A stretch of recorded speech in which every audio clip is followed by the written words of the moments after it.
resolution. It's on behalf of the Bernie-crats and the Green Party in San Francisco for universal social housing. So, as probably everybody in this room knows, we have a crisis of affordable housing in California. We feel it very strongly in the Bay Area.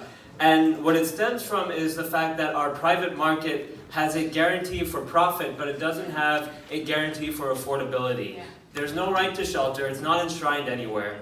And public housing has been dismantled systematically by Reaganomics, by defunding of HUD, and by privatization.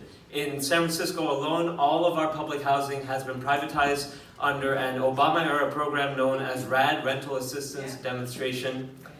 And now we have, we've had several tech booms. Now we're going to have the IPOs of all these new tech companies, Uber, Lyft, etc., that are going to just increase the amount of wealth inequality and make it almost impossible for anybody to really afford to live in San Francisco. So that's why we're going to tax those corporations, and we are going to fund the acquisition and construction of publicly owned, publicly managed, unionized labor, affordable housing, and we're calling it social housing for short. And we are going to put this forward, and it is likely going to be on the 2020 ballot in San Francisco.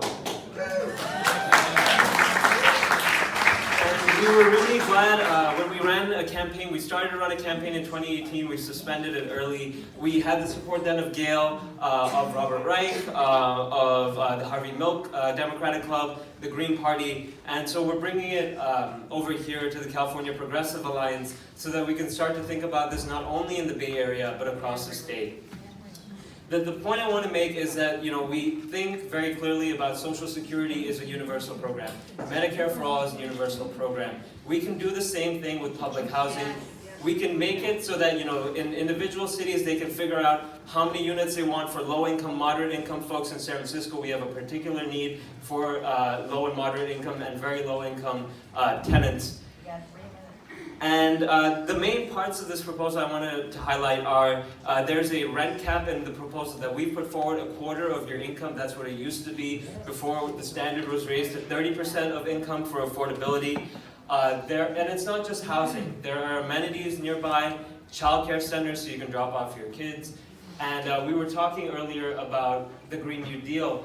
And a big component of that is public transit near where you live and to the places that you need to go. So one thing that we've included in our proposal is funding for rapid public transit you can actually use to get to work on time in close proximity to the housing.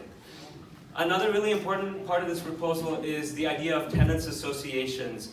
Community councils is what we call them in the legislation. And these are bodies of tenants, elected by tenants in neighborhoods that can really advocate for their interests. And one thing that they can do, in the same way a labor union can call for a strike, a tenants association can call for a rent strike if the needs of the tenants are not being met. And that is something that I want to shout out to SB 529 that's being organized on the statewide level for allowing tenants associations to form and strike by withholding their rent. It's a model that's working in San Francisco to some extent with preserving the quality of Midtown, which is a city-owned housing complex in the city. So in terms of our main asks, there are a couple of things. Obviously, we have this proposal. It's out on the desk in front. We'd like everybody here to support it. We are on Facebook as well. We are the San Francisco Community Housing Act, but we are looking to build a broader coalition across the state. In terms of specific legislation, anybody in this audience know about Article 34 of the California Constitution? Two people. Okay, Article 34 of the California Constitution is one of the most classist and racist pieces of legislation from the 1950s that says that any low-rent public housing has to go to the ballot to be approved by voters, and it was put forward to obstruct public housing.